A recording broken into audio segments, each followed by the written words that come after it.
ಶ್ರೀ ಸಾಯಿನಾಥಾಯ ನಮಃ. ಶ್ರೀ ಸಾಯಿ ಸಚ್ಚರಿತೆ 29ನೇ ಅಧ್ಯಾಯ. ಮದ್ರಾಸಿ ಭಜನ ಮೇಳ. ಅಪೂರ್ವ ಸ್ವಪ್ನ. ಬಾಬಾ ತೆಂಡೂಲ್ಕರ್. ಕ್ಯಾಪ್ಟನ್ ಹಾಟೆ. ಪವಿತ್ರವಾದ ರೂಪಾಯಿ. ವಾಮನ ನಾರ್ವೇಕರ್. ಸುಮಾರು 1916ರಲ್ಲಿ ರಾಮದಾಸಿ ಪಂಥದ ಭಜನ ಮೇಳವು ಪುಣ್ಯಕ್ಷೇತ್ರ ಕಾಶಿ ಯಾತ್ರೆಗೆ ಹೊರಟಿತು. ಆ ಗುಂಪಿನಲ್ಲಿ 3 ಇದ್ದರು. ಪತಿ, ಪತ್ನಿ ಮತ್ತು ಮಗಳು. ಅವರ ಹೆಸರು ಗೊತ್ತಾಗಿಲ್ಲ. ಶಿರ್ಡಿಯಲ್ಲಿ ಮಹಾಯೋಗ ಸಂಪನ್ನರು, ದಯಾಮಯರು ಆದ ಬಾಬಾ ಅವರು ಪ್ರತಿದಿನ ಭಕ್ತರಿಗೆ ಹಣ ಹಂಚುತ್ತಿದ್ದರೆಂದು ತಿಳಿಯಿತು. ಬಾಬಾ ಅವರು ದಕ್ಷಿಣೆ ರೂಪದಲ್ಲಿ ಪಡೆದ ಹಣದಲ್ಲಿ ಪ್ರತಿದಿನವೂ ಅಮಾನಿ ಎಂಬ ಹುಡುಗನಿಗೆ 1 ರೂಪಾಯಿ, ಭಕ್ತ ಕೊಂಡಾಜಿಯವರ ಮಗಳಿಗೆ 1 ರೂಪಾಯಿ, ಅಮಾನಿ ತಾಯಿಯವರಿಗೆ 10 ರೂಪಾಯಿಗಳಿಂದ 20 ರೂಪಾಯಿ ಮತ್ತು ಕೆಲವು ಭಕ್ತರಿಗೆ 50 ರೂಪಾಯಿಗಳಂತೆ ಹಂಚುತ್ತಿದ್ದರು. ಇದನ್ನು ಕೇಳಿ ಭಜನ ಮೇಳದವರು ಶಿರ್ಡಿಗೆ ಬಂದು ಭಜನೆ ಮಾಡಿದರು. ಆದರೆ ಅವರ ಅಂತರಂಗದಲ್ಲಿ ಹಣದಾಸೆ ಅತಿಯಾಗಿತ್ತು. ಮೇಳದವರೆಲ್ಲರೂ ಹಣದಾಸೆಯಿಂದ ಇದ್ದರೂ ಆ ಗುಂಪಿನ ಯಜಮಾನನ ಪತ್ನಿಗೆ ಮಾತ್ರ ಹಣದಾಸೆ ಇರಲಿಲ್ಲ. ಬಾಬಾ ಅವರನ್ನು ಅವಳು ಬಹಳವಾಗಿ ಪ್ರೀತಿಸುತ್ತಿದ್ದಳು. ಅವಳ ನಿಶ್ಚಲವಾದ ಭಕ್ತಿಯನ್ನು ಕಂಡ ಬಾಬಾರವರು ಅವಳಿಗೆ ಅವಳ ಪ್ರೀತಿಯ ದೇವರ ದರ್ಶನವನ್ನು ದಯಪಾಲಿಸಬೇಕೆಂದು ನಿರ್ಣಯಿಸಿ ಅವಳಿಗೆ ಶ್ರೀರಾಮನಂತೆ ಗೋಚರಿಸಿದರು. ಇದನ್ನು ಕಂಡ ಅವಳು ಬಹಳ ಆನಂದ ಭರಿತಳಾದಳು. ನಯನಗಳಲ್ಲಿ ಆನಂದ ಬಾಷ್ಪ ಉಕ್ಕಿತು. ಸಂತೋಷದಿಂದ ಕೈ ಮುಗಿದಳು. ಅಲ್ಲಿ ನೆರೆದವರೆಲ್ಲರೂ ಅವಳ ಆನಂದ ಸ್ಥಿತಿಯನ್ನು ನೋಡಿ ಆಶ್ಚರ್ಯಪಟ್ಟರು. ಕಾರಣ ತಿಳಿಯಲಿಲ್ಲ. ಅವಳ ಪತಿಗೆ ಸಾಯಿಬಾಬಾ ಹೇಗೆ ತನಗೆ ಶ್ರೀರಾಮಚಂದ್ರನ ದರ್ಶನವನ್ನು ದಯಪಾಲಿಸಿದರೆಂಬುದನ್ನು ತಿಳಿ ಹೇಳಿದಳು. ಆಗ ಅವನು, ಇದು ಕೇವಲ ಭ್ರಮೆ, ಅದು ಹೇಗೆ ಸಾಧ್ಯ? ಎಲ್ಲರೂ ಸಾಯಿಬಾಬಾ ಅವರನ್ನು ಕಂಡರು, ಆದರೆ ನಿನಗೆ ಮಾತ್ರ ಶ್ರೀರಾಮಚಂದ್ರನಂತೆ ಕಂಡರೆ ಎಂದು ಪರಿಹಾಸ ಮಾಡಿದರು. ಆದರೆ ಅವಳು ಕೋಪಗೊಳ್ಳಲಿಲ್ಲ. ಅವಳಿಗೆ ಬಾಬಾ ಅವರು ಆಗಾಗ್ಗೆ ಶ್ರೀರಾಮನ ರೂಪದಲ್ಲಿ ದರ್ಶನ ನೀಡುತ್ತಿದ್ದರು. ಅಪೂರ್ವ ಸ್ವಪ್ನ. ಕೆಲವು ದಿನಗಳ ನಂತರ ಅವಳ ಪತಿಗೆ ಒಂದು ಕನಸು ಬಿದ್ದಿತು. ಅವನು ದೊಡ್ಡ ಪಟ್ಟಣದಲ್ಲಿ ಪೊಲೀಸರಿಂದ ಬಂಧಿಸಲ್ಪಟ್ಟು ಜೈಲು ವಾಸ ಮಾಡುತ್ತಿದ್ದನು. ಬಂದಿಖಾನೆಯ ಹೊರಗಡೆ ಬಾಬಾ ಅವರು ನಿಂತಿದ್ದರು. ಬಾಬಾ ಅವರನ್ನು ನೋಡಿ, ರಾಮದಾಸಿ ದೀನಕಂಠದಿಂದ, ನಿಮ್ಮ ಕೀರ್ತಿಯನ್ನು ಕೇಳಿ ಇಲ್ಲಿಗೆ ಬಂದಿದ್ದೇನೆ. ನಮಗೆ ಇಂಥ ಸಂಕಟ ಬರಬೇಕೆ? ನೀವಿದ್ದರೂ ಸಹ ನಮಗೆ ಸಂಕಟಗಳೇ ಎಂದು ಕೇಳಿದನು. ಅದಕ್ಕೆ ಬಾಬಾ ಅವರು, ನಿನ್ನ ಕರ್ಮದ ಫಲವನ್ನು ಅನುಭವಿಸಲೇಬೇಕು ಎಂದು ಉತ್ತರಿಸಿದರು. ಆಗ ಅವರು, ಬಾಬಾ, ಇಂಥ ಕಷ್ಟ ಒದಗುವ ಪಾಪವನ್ನೆಂದು ನಾನು ಈ ಜನ್ಮದಲ್ಲಿ ಮಾಡಿರುವುದಿಲ್ಲ ಎಂದನು. ಅದಕ್ಕೆ ಬಾಬಾ ಅವರು, ಈ ಜನ್ಮದಲ್ಲಿ ಮಾಡದಿದ್ದರೂ ಪೂರ್ವ ಜನ್ಮದಲ್ಲಿ ಪಾಪಕೃತ್ಯ ಮಾಡಿರಬಹುದು ಎಂದರು. ಅದಕ್ಕೆ ಅವನು, ನನಗೆ ಜನ್ಮದ ನೆನಪಿಲ್ಲ. ಹಾಗೆ ಪೂರ್ವಜನ್ಮದಲ್ಲಿ ನಾನು ಪಾಪವನ್ನೆಸಗಿದ್ದರೂ ಸಹ ಒಣ ಹುಲ್ಲನ್ನು ಸುಡುವಂತೆ ನೀವು ಅದನ್ನೇಕೆ ಸುಡಬಾರದು ಎಂದನು. ಅದಕ್ಕೆ ಬಾಬಾರವರು, ನಿನಗೆ ನಂಬಿಕೆ ಇದೆಯೇ ಎಂದು ಪ್ರಶ್ನಿಸಿದರು. ಅವನು ಇದೆ ಎಂದು ಉತ್ತರಿಸಿದನು. ಆಗ ಬಾಬಾ ಅವನಿಗೆ ಕಣ್ಣು ಮುಚ್ಚಿಕೊಳ್ಳಲು ಹೇಳಿದರು. ಅವನು ಕಣ್ಣು ಮುಚ್ಚಿ ತೆರೆಯುವುದರೊಳಗಾಗಿ ಏನೋ ಕೆಳಗೆ ಬಿದ್ದ ಶಬ್ದ. ಕಣ್ಣು ತೆರೆದು ನೋಡಲಾಗಿ ಬಂಧನದಿಂದ ಬಿಡುಗಡೆ. ಆಗ ಅವನು ಬಹಳ ಹೆದರಿಕೆಯಿಂದ ಬಾಬಾ ಅವರನ್ನು ಎವೆಯಿಕ್ಕದೆ ನೋಡಿದ. ಆಗ ಬಾಬಾ, ಸರಿಯಾಗಿ ಸಿಕ್ಕಿದ್ದೀಯಾ, ಈಗ ಪುನಃ ನಿನ್ನನ್ನು ಬಂಧಿಸುತ್ತಾರೆ ಎಂದು ಹೇಳಿದರು. ಆಗ ಅವನು ಬಾಬಾ ಅವರನ್ನು ಕುರಿತು, ನಿಮ್ಮ ಹೊರತು ನನಗಾರೂ ರಕ್ಷಕರಿಲ್ಲ ಎಂದು ಬೇಡಿಕೊಂಡ. ಬಾಬಾ ಅವರು ಪುನಃ ಅವನಿಗೆ ಕಣ್ಣು ಮುಚ್ಚಿಕೊಳ್ಳುವಂತೆ ಹೇಳಿದರು. ಸ್ವಲ್ಪ ಹೊತ್ತು ಕಣ್ಣು ಮುಚ್ಚಿಕೊಂಡ ನಂತರ ಕಣ್ಣು ತೆರೆದು ನೋಡಲಾಗಿ ಬಂಧನದಿಂದ ಮುಕ್ತನಾಗಿ ಬಾಬಾರವರ ಪಕ್ಕದಲ್ಲಿದ್ದನು. ಆಗ ಆತ ಬಾಬಾ ಅವರಿಗೆ ನಮಸ್ಕರಿಸಿದ. ಆಗ ಬಾಬಾ ಅವರು, ಈ ನಮಸ್ಕಾರಕ್ಕೂ ಹಿಂದಿನದಕ್ಕೂ ವ್ಯತ್ಯಾಸವಿದೆಯೇ? ಯೋಚನೆ ಮಾಡಿ ಉತ್ತರ ಹೇಳು ಎಂದರು. ಅದಕ್ಕೆ ಅವನು, ಬೇಕಾದಷ್ಟು ವ್ಯತ್ಯಾಸವಿದೆ. ಮೊದಲು ಮಾಡಿದ ನಮಸ್ಕಾರ ಹಣದಾಸೆಯದು, ಈಗಿನದು ನಿಮ್ಮನ್ನು ಪರಮಾತ್ಮನೆಂದು ಭಾವಿಸಿ ಮಾಡಿದ್ದು. ಮೊದಲಿನದು ಹಿಂದೂಗಳನ್ನು ನಾಶ ಮಾಡುತ್ತಿರುವ ಮಹಮ್ಮದೀಯರೆಂದು ಭಯದಿಂದ ಮಾಡುವುದಾಗಿದೆ ಎಂದನು. ಆಗ ಬಾಬಾ, ನಿನಗೆ ಮಹಮ್ಮದೀಯ ದೇವರಲ್ಲಿ ನಂಬಿಕೆ ಇದೆಯೇ ಎಂದು ಕೇಳಿದರು. ಅದಕ್ಕೆ ಅವನು ಇಲ್ಲ ಎಂದು ಉತ್ತರಿಸಿದ. ಆಗ ಬಾಬಾ ಅವರು, ನೀನು ಮನೆಯಲ್ಲಿ ಪಂಜಾ ಪೂಜಿಸುತ್ತಿಲ್ಲವೇ? ಕಾಡಬೀಬಿ ಎಂಬ ಮಹಮ್ಮದೀಯ ದೇವತೆಯನ್ನು ಮದುವೆ ಮುಂತಾದ ವಿಶೇಷ ಸಂದರ್ಭಗಳಲ್ಲಿ ನೀನು ಪೂಜಿಸುವುದಿಲ್ಲವೇ ಎಂದು ಕೇಳಿದರು. ಅವನು ಒಪ್ಪಿಕೊಂಡ. ಆಗ ಬಾಬಾರವರು, ಇನ್ನೇನು ಬೇಕು ಎಂದು ಕೇಳಿದರು. ಅವನು ಗುರು ರಾಮದಾಸರನ್ನು ನೋಡಲು ಅಪೇಕ್ಷಿಸಿದ. ಆಗ ಬಾಬಾ ಅವರು ಅವನಿಗೆ ಹಿಂತಿರುಗಿ ನೋಡಲು ಹೇಳಿದರು. ಹಿಂತಿರುಗಿ ನೋಡಿದಾಗ ಅವನು ಕಂಡಿದ್ದೇನು? ಗುರು ರಾಮದಾಸರನ್ನು. ಇನ್ನೇನು ನಮಸ್ಕಾರ ಮಾಡಬೇಕೆಂದು ಹೋದಾಗ ರಾಮದಾಸರು ಮಾಯವಾಗಿದ್ದರು.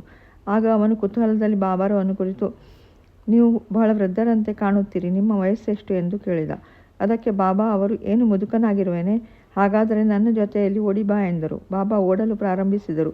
ಅವನು ಹಿಂಬಾಲಿಸಿದ. ಓಡುತ್ತಾ ಬಾಬಾ ಮಾಯವಾದರು. ಆಗ ಅವನಿಗೆ ಎಚ್ಚರವಾಯಿತು. ಎಚ್ಚರವಾಗಿ ನೋಡಲು ಯಾರೂ ಕಾಣಿಸಲಿಲ್ಲ. ಕನಸಿನಲ್ಲಿ ಕಂಡದ್ದನ್ನೆಲ್ಲ ಕೂಲಂಕಷವಾಗಿ ಯೋಚಿಸತೊಡಗಿದ. ಅವನ ಮನೋಭಾವ ಬದಲಾಯಿತು. ಆಗ ಬಾಬಾ ಅವರ ಮಹಿಮೆ ತಿಳಿದುಕೊಂಡನು. ಮುಂದೆ ಅನುಮಾನ ದೂರವಾಗಿ ಆತ ಅವರ ಪರಮಭಕ್ತನಾದ. ದೃಶ್ಯ ಕೇವಲ ಸ್ವಪ್ನ, ಆದರೆ ನಡೆದ ಸಂಭಾಷಣೆಗಳು ಪರಿಣಾಮಕಾರಿಯಾದವು. ಮರುದಿನ ಆರತಿ ಸಮಯಕ್ಕೆ ಮಸೀದಿಗೆ ಹೋದಾಗ ಅವನಿಗೆ ಬಾಬಾ 2 ರೂಪಾಯಿಗಳನ್ನು ಮತ್ತು ಬರ್ಫಿ ಕೊಟ್ಟು ಆಶೀರ್ವದಿಸಿದರು. ದೇವರು ನಿನಗೆ ಅನಂತವಾದ ಐಶ್ವರ್ಯವನ್ನು ನೀಡುವನು, ನಿನಗೆಲ್ಲವೂ ಒಳ್ಳೆಯದಾಗುತ್ತದೆ ಎಂದು ಹೇಳಿದರು. ಅವರಿಗೆ ಶಿರ್ಡಿಯಲ್ಲಿ ಹೆಚ್ಚು ಹಣ ದೊರಕಲಿಲ್ಲ, ಆದರೆ ಜೀವನಾದ್ಯಂತ ಬಾಬಾ ಅವರ ಆಶೀರ್ವಾದ ಫಲಿಸಿತು. ನಂತರ ಅವನಿಗೆ ಬೇಕಾದಷ್ಟು ಹಣ ದೊರಕಿತು. ಎಲ್ಲರೂ ಯಾತ್ರೆಯನ್ನು ಮುಗಿಸಿ ಸ್ವಸ್ಥಾನ ಸೇರಿಕೊಂಡರು. ಬಾಬಾ ತೆಂಡೂಲ್ಕರ್. ಮುಂಬೈ ಬಾಂದ್ರಾದ ರಘುನಾಥ್ ತೆಂಡೂಲ್ಕರ್ ಅವರ ಹೆಂಡತಿ ಬಾಬಾ ಅವರ ಭಕ್ತರಾಗಿದ್ದರು. ಶ್ರೀಮತಿ ಸಾವಿತ್ರಿಬಾಯಿ ತೆಂಡೂಲ್ಕರ್ ಅವರು ಸಾಯಿ ಲೀಲೆಗಳನ್ನು 800 ಪಾದಗಳಲ್ಲಿ ಶ್ರೀ ಸಾಯಿನಾಥ್ ಭಜನಮಾಲಾ ಎಂಬ ಪುಸ್ತಕ ರೂಪದಲ್ಲಿ ಪ್ರಕಟಿಸಿದ್ದಾರೆ. ತೆಂಡೂಲ್ಕರ್ ಅವರ ಮಗ ಬಾಬು ಮೆಡಿಕಲ್ ಪರೀಕ್ಷೆಗೆ ಕುಳಿತಿದ್ದು ಹಗಲಿರುಳು ಓದುತ್ತಿದ್ದನು. ಕೆಲವು ಜ್ಯೋತಿಷಿಗಳನ್ನು ವಿಚಾರಿಸಿದಾಗ ಅವರು ಈ ಸಾರಿ ಗ್ರಹಗತಿಗಳು ಸರಿಯಾಗಿಲ್ಲವೆಂದು ಅವನಿಗೆ ಹೇಳಿದರು. ಇದು ಅವನ ಮನಸ್ಸನ್ನು ಕಲಕಿತು. ಕೆಲವು ದಿನಗಳ ನಂತರ ಅವನ ತಾಯಿ ಶಿರ್ಡಿಗೆ ಬಂದರು. ಬಾಬಾ ಅವರನ್ನು ಸಂದರ್ಶಿಸಿ ಇತರ ವಿಚಾರಗಳೊಂದಿಗೆ ಮಗನ ವಿಚಾರವನ್ನು ಪ್ರಸ್ತಾಪಿಸಿದರು. ಇದನ್ನು ಕೇಳಿದ ಬಾಬಾ, ನನ್ನಲ್ಲಿ ನಂಬಿಕೆ ಇಡುವಂತೆ ನಿನ್ನ ಮಗನಿಗೆ ಹೇಳು. ಜಾತಕ ಜ್ಯೋತಿಷ್ಯವನ್ನು ಸುಡು. ಚೆನ್ನಾಗಿ ಓದಿ ಪರೀಕ್ಷೆಗೆ ಕುಳಿತುಕೊಳ್ಳಲಿ. ಖಂಡಿತ ಈ ಸಾರಿ ತೆರಗಡೆ ಆಗುತ್ತಾನೆ. ನನ್ನ ಮಾತಿನಲ್ಲಿ ನಂಬಿಕೆ ಇಡಲಿ, ನಿರಾಶನಾಗುವುದು ಬೇಡ ಎಂದರು. ಸಾವಿತ್ರಿಬಾಯಿ ಬಾಬಾ ಅವರ ಸಂದೇಶವನ್ನು ಮಗನಿಗೆ ತಿಳಿಸಿದರು. ಅವನು ಬಹಳ ಕಷ್ಟಪಟ್ಟು ಓದಿ ಪರೀಕ್ಷೆಗೆ ಕುಳಿತನು. ಆದರೆ ತೆರಗಡೆಯಾಗುವೆನೋ ಇಲ್ಲವೋ ಎಂಬ ಅನುಮಾನದಿಂದ ಅವನು ಮೌಖಿಕ ಪರೀಕ್ಷೆಗೆ ಹೋಗಲೇ ಇಲ್ಲ. ಆದರೆ ಪರೀಕ್ಷಕರು ಲಿಖಿತ ಪರೀಕ್ಷೆಯಲ್ಲಿ ಚೆನ್ನಾಗಿ ಅಂಕಗಳು ಬಂದಿರುವುದೆಂದು ಮೌಖಿಕಕ್ಕೆ ಬರಬೇಕೆಂದು ಹೇಳಿ ಕಳುಹಿಸಿದರು. ಈ ರೀತಿ ಉತ್ಸಾಹಗೊಂಡು ಬಾಬು ಮೌಖಿಕವನ್ನು ಸಹ ಮುಗಿಸಿ ತೆರಗಡೆ ಹೊಂದಿದನು. ಇದು ಬಾಬಾ ಅವರ ಮಹಿಮೆ ಅಲ್ಲವೇ? ಹೀಗೆ ಅನುಮಾನಗಳು ಮತ್ತು ಕಷ್ಟಗಳು ನಮ್ಮ ನಂಬಿಕೆಯನ್ನು ದೃಢಪಡಿಸಲು ಸುಗ ನಮ್ಮನ್ನು ಆವರಿಸುತ್ತವೆ ಮತ್ತು ನಮ್ಮನ್ನು ಪರೀಕ್ಷಿಸುತ್ತವೆ. ನಾವು ನಿಶ್ಚಲವಾಗಿ ನಂಬಿಕೆಯಿಂದ ಬಾಬಾ ಅವರನ್ನು ಅವಲಂಬಿಸಿದರೆ ನಮ್ಮ ಪ್ರಯತ್ನಗಳೆಲ್ಲವೂ ಫಲಿಸುತ್ತವೆ. ಈ ಹುಡುಗನ ತಂದೆ ರಘುನಾಥ್ ರಾವ್ ಮುಂಬೈಯಲ್ಲಿ ಒಂದು ವಿಲಾಯತಿ ಮಾರಾಟದ ಕಂಪನಿಯಲ್ಲಿ ಕೆಲಸ ಮಾಡುತ್ತಿದ್ದರು. ಅವರಿಗೆ ಬಹಳ ವಯಸ್ಸಾಗಿದ್ದುದರಿಂದ ಸರಿಯಾಗಿ ಕೆಲಸ ಮಾಡಲು ಸ್ವಲ್ಪ ವಿರಾಮ ಬೇಕಿತ್ತು. ರಜಾ ಪಡೆದರು. ಆದರೂ ಪರಿಸ್ಥಿತಿ ಸುಧಾರಿಸಲಿಲ್ಲ. ಕಾರಣ ಅವರು ನಿವೃತ್ತಿ ಹೊಂದಬೇಕಾಯಿತು. ಪ್ರಾಮಾಣಿಕವಾಗಿ ಅವರು ಸೇವೆ ಮಾಡಿದ್ದರಿಂದ ಆ ಸಂಸ್ಥೆಯ ಮುಖ್ಯಾಧಿಕಾರಿಯು ಅವರಿಗೆ ವಿರಾಮ ವೇತನ ಕೊಡಬೇಕೆಂದು ತೀರ್ಮಾನಿಸಿದರು. ವಿರಾಮ ವೇತನ ನಿಗದಿ ಮಾಡಿರಲಿಲ್ಲ. ಅವರಿಗೆ 150 ರೂಪಾಯಿ ಸಂಬಳ ಬರುತ್ತಿತ್ತು. ಆದುದರಿಂದ ವಿರಾಮ ವೇತನವು 75 ರೂಪಾಯಿ ಸಿಗಬಹುದೆಂದು ತಿಳಿದು ಜೀವನವನ್ನು ಮುಂದೆ ಹೇಗೆ ನಡೆಸುವುದೆಂದು ಚಿಂತಾಕ್ರಾಂತರಾಗಿದ್ದರು. ಆಗ ಬಾಬಾ ಅವರು ಶ್ರೀಮತಿ ತೆಂಡೂಲ್ಕರ್ ಅವರ ಸ್ವಪ್ನದಲ್ಲಿ ಕಾಣಿಸಿಕೊಂಡು, ನಿನ್ನ ಪತಿಗೆ 100 ರೂಪಾಯಿ ವಿರಾಮ ವೇತನ ದೊರಕಿದರೆ ಸಂತೋಷವಾಗುತ್ತದೆಯೇ ಎಂದು ಕೇಳಿದರು. ಅದಕ್ಕೆ ಅವರು, ಬಾಬಾ, ನನ್ನನ್ನೇಕೆ ಕೇಳುವಿರಿ? ನಿಮ್ಮಲ್ಲಿ ನನಗೆ ಸಂಪೂರ್ಣ ನಂಬಿಕೆ ಇದೆ. ಬಾಬಾ 100 ರೂಪಾಯಿ ಎಂದು ಹೇಳಿದ್ದರೂ ಅವರಿಗೆ ಮುಂದೆ 110 ರೂಪಾಯಿ ವಿರಾಮ ವೇತನ ದೊರೆಯಿತು.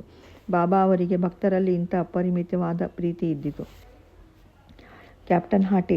ಬಿಕಾನೇರದ ಕ್ಯಾಪ್ಟನ್ ಹಾಟೆ ಅವರು ಬಾಬಾ ಅವರ ಭಕ್ತರಾಗಿದ್ದರು. ಒಂದು ದಿನ ಬಾಬಾರವರು ಅವರಿಗೆ ಸ್ವಪ್ನದಲ್ಲಿ ಗೋಚರಿಸಿ, ನನ್ನ ಜ್ಞಾಪಕವಿದೆಯೇ ಎಂದು ಕೇಳಲು ಹಾಟೆ ಅವರು ಬಾಬಾ ಅವರ ಪಾದಗಳನ್ನು ಹಿಡಿದುಕೊಂಡು, ಮಗುವು ತಾಯಿಯನ್ನು ಮರೆತು ಹೇಗೆ ಜೀವಿಸಬಹುದು ಎಂದು ಹೇಳಿ ತೋಟಕ್ಕೆ ಹೋಗಿ ತರಕಾರಿ ತಂದು ಬಾಬಾ ಅವರಿಗೆ ಅಡುಗೆ ಸಿದ್ಧಪಡಿಸಲು ತಯಾರಾದರು.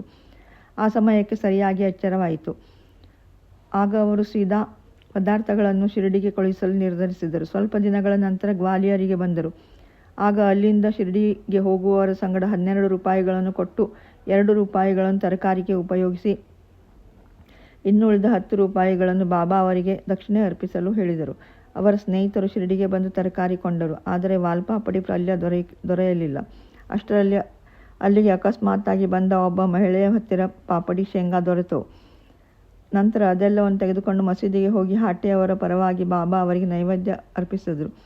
ಶ್ರೀ ನಿಮೋಣ್ಕರ್ ಅವರು ಆ ತರಕಾರಿಗಳನ್ನು ಉಪಯೋಗಿಸಿ ಅಡಿಗೆ ತಯಾರು ಮಾಡಿ ಬಾಬಾ ಅವರಿಗೆ ಬಡಿಸಿದರು. ಬಾಬಾ ಅವರು ವಾಲ್ಪಾಪಡಿಯನ್ನು ಮಾತ್ರ ತಿನ್ನುತ್ತಿದ್ದುದನ್ನು ನೋಡಿ ಎಲ್ಲರಿಗೂ ಆಶ್ಚರ್ಯವಾಯಿತು. ಈ ಸಮಾಚಾರವನ್ನು ತಮ್ಮ ಮಿತ್ರರಿಂದ ತಿಳಿದುಕೊಂಡ ಮೇಲೆ ಹಾಟೆಯವರು ಆನಂದಭರಿತರಾದರು. ಪವಿತ್ರವಾದ ರೂಪಾಯಿ. ಇನ್ನೊಂದು ಸಾರಿ ಹಾಟೆ ಅವರಿಗೆ ಬಾಬಾ ಅವರಿಂದ ಸ್ಪರ್ಶಿಸಲ್ಪಟ್ಟ ಪವಿತ್ರವಾದ 1 ರೂಪಾಯಿ ಪಡೆಯಬೇಕೆಂಬ ಆಶೆ ಆಯಿತು. ಆಗ ಅವರು ಶಿರ್ಡಿಗೆ ಹೊರಟಿದ್ದ ಒಬ್ಬ ಮಿತ್ರನ ಜೊತೆಗೆ 1 ರೂಪಾಯಿಯನ್ನು ಕೊಟ್ಟು ಕಳುಹಿಸಿದನು. ಅವನು ಶಿರ್ಡಿಗೆ ತಲುಪಿ ಬಾಬಾ ಅವರ ದರ್ಶನವನ್ನು ಪಡೆದು ದಕ್ಷಿಣೆ ಕೊಡಲು ಬಾಬಾ ಅವರು ಅದನ್ನು ತಮ್ಮ ಕಿಸೆಯಲ್ಲಿ ಇಟ್ಟುಕೊಂಡರು. ನಂತರ ಹಾಟೆ ಅವರು ಕೊಟ್ಟ ರೂಪಾಯಿಯನ್ನು ಕೊಡಲು ಅದನ್ನು ತಿರುಗಿಸಿ ನೋಡಿ ಮೇಲಕ್ಕೆಸೆದು ಆಟವಾಡುತ್ತಾ ಉದಿಯೊಡನೆ ಆ ರೂಪಾಯಿಯನ್ನು ಹಿಂತಿರುಗಿಸಿ, ಇದನ್ನು ಅವನ ಮಾಲೀಕನಿಗೆ ಕೊಡು, ಅವನಿಂದ ನನಗೇನು ಬೇಕಿಲ್ಲ, ಅವನು ಶಾಂತಿ ಮತ್ತು ತೃಪ್ತಿ ಇಂದಿರಲಿ ಎಂದರು. ಅವನು ಗ್ವಾಲಿಯರಿಗೆ ಬಂದು ನಡೆದ ಎಲ್ಲ ಸಂಗತಿಗಳನ್ನು ಹಾಟೆ ಅವರಿಗೆ ತಿಳಿಸಿ ಬಾಬಾ ಅವರಿಂದ ಸ್ಪರ್ಶಿಸಲ್ಪಟ್ಟ ಪವಿತ್ರವಾದ ನಾಣ್ಯವನ್ನು ಕೊಟ್ಟನು. ವಾಮನ್ ನಾರ್ವೇಕರ್ ಬಾಬಾ ಅವರನ್ನು ಬಹಳ ಪ್ರೀತಿಸುತ್ತಿದ್ದರು. ಒಮ್ಮೆ ಅವರು ಶ್ರೀರಾಮ ಕಂಠಿ ವರಹವನ್ನು ತಂದು ಸಾಯಿಬಾಬಾ ಅವರ ಹಸ್ತಸ್ಪರ್ಶದಿಂದ ಅದನ್ನು ಪವಿತ್ರಗೊಳಿಸಿ ಒಯ್ಯಬೇಕೆಂದು ಬಾಬಾ ಅವರ ಕೈಗಿತ್ತರು. ಬಾಬಾ ಅದನ್ನು ಸುಮ್ಮನೆ ಜೇಬಿನಲ್ಲಿ ಹಾಕಿಕೊಂಡರು. ಆಗ ಶ್ಯಾಮ್ ಬಾಬಾ ಅವರಿಗೆ ನಾರ್ವೇಕರರ ಉದ್ದೇಶ ತಿಳಿಸಿ ಅದನ್ನು ಹಿಂತಿರುಗಿಸಬೇಕೆಂದು ಬೇಡಿದರು. ಆಗ ಬಾಬಾ ಅವನಿಗೇಕೆ ಇದನ್ನು ಮರಳಿಕೊಡಬೇಕು, ನಾವೇ ಇಟ್ಟುಕೊಳ್ಳೋಣ. ಅವನು 25 ರೂಪಾಯಿಗಳನ್ನು ಕೊಟ್ಟರೆ ಅದನ್ನು ಕೊಡುತ್ತೇನೆ ಎಂದರು. ಆಗ ವಾಮನ್ 25 ರೂಪಾಯಿಗಳನ್ನು ಬಾಬಾ ಅವರ ಮುಂದಿಟ್ಟರು. ಆಗ ಬಾಬಾ, ಇದರ ಬೆಲೆ 25 ರೂಪಾಯಿಗಳಿಗಿಂತಲೂ ಅಧಿಕವಾದುದು. ಶ್ಯಾಮ್, ಇದನ್ನು ನೀನೇ ತೆಗೆದುಕೋ, ಇದು ನಿನ್ನ ಹತ್ತಿರ ಇರಲಿ, ಇದನ್ನು ಪೂಜಾಗೃಹದಲ್ಲಿಟ್ಟು ಪೂಜಿಸು ಎಂದರು. ಬಾಬಾ ಅವರ ಈ ವಿಚಿತ್ರ ನಡತೆಯ ಬಗ್ಗೆ ಯಾರಿಗೂ ಮಾತನಾಡುವ ಧೈರ್ಯವಿರಲಿಲ್ಲ. ಯಾರಿಗೆ ಯಾವುದು ಅಯೋಗ್ಯ ಮತ್ತು ಅರ್ಹವಾದುದು ಎಂಬುದು ಅವರಿಗೆ ಮಾತ್ರ ಗೊತ್ತು. ಶ್ರೀ ಸದ್ಗುರು ಸಾಯಿನಾಥಾರ್ಪಣಮಸ್ತು. ಶುಭಂ ಭವತು. ಶ್ರೀ ಸಾಯಿ ಪ್ರಣಾಮ್.